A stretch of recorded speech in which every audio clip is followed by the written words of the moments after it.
Quand on parle de jeux de voiture, il y a un nom qui traverse toutes les générations. Gran Turismo. Plus qu'un simple jeu vidéo, c'est une révolution qui a redéfini ce que signifiait conduire dans un univers virtuel. Et pour moi, ça a été une porte d'entrée dans la culture automobile. L'histoire commence dans les années 90. Kazunori Yamauchi, un passionné d'automobile et de simulation, voulait créer le jeu de voiture le plus réaliste jamais vu. À l'époque, la majorité des jeux étaient orientés arcade, fun immédiat mais loin du réel. Avec Gran Turismo, Yamauchi voulait transmettre les sensations de conduite, la physique et même l'amour de l'automobile dans toute sa diversité. C'est là que j'ai entendu pour la première fois des termes comme apex, sous-virage ou trajectoire idéale.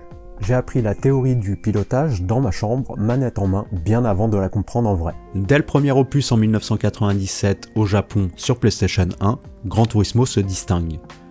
Plus de 140 voitures fidèlement modélisées, un moteur physique qui simule l'adhérence, le transfert de masse, la puissance. Et surtout, le mode permis de conduire. Une idée brillante qui obligeait à apprendre à piloter avant de courir. C'est ce mélange unique qui en fait un simcad, presque un RPG automobile. Je me rappelle passer des heures à refaire les permis pour grappiller ne serait-ce qu'un dixième de seconde. C'était frustrant, mais tellement formateur. Gran Turismo ne s'est pas contenté d'être un jeu, il a influencé toute une génération. Certains constructeurs ont collaboré directement, comme Nissan avec la GT-R et son interface MFD pour surveiller les données dynamiques.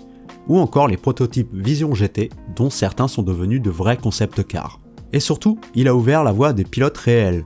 Grâce à la GT Academy, des joueurs talentueux ont pu devenir de vrais pilotes professionnels, dont certains ont couru aux 24 heures du Mans.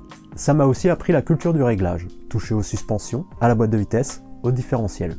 À l'époque, je ne comprenais pas tout, mais ça m'a donné une base solide pour mes futurs projets en mécanique. Depuis 1997, la saga compte 100 millions d'exemplaires vendus, ce qui en fait la franchise de simulation automobile la plus vendue au monde.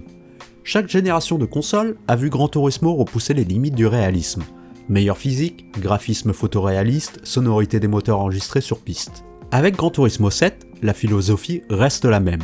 Transmettre la passion automobile, du tuning à la compétition, en passant par l'histoire des constructeurs. Et puis, il y a ce détail, que seuls les fans se rappellent, les CD de Gran Turismo 2.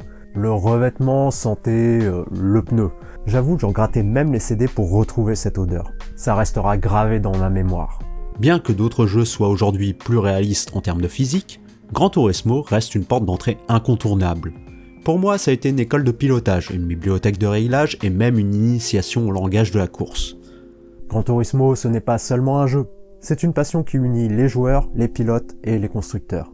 Et aujourd'hui encore, il continue de rappeler une chose simple. La passion automobile est universelle, qu'elle se vive sur circuit ou derrière un écran.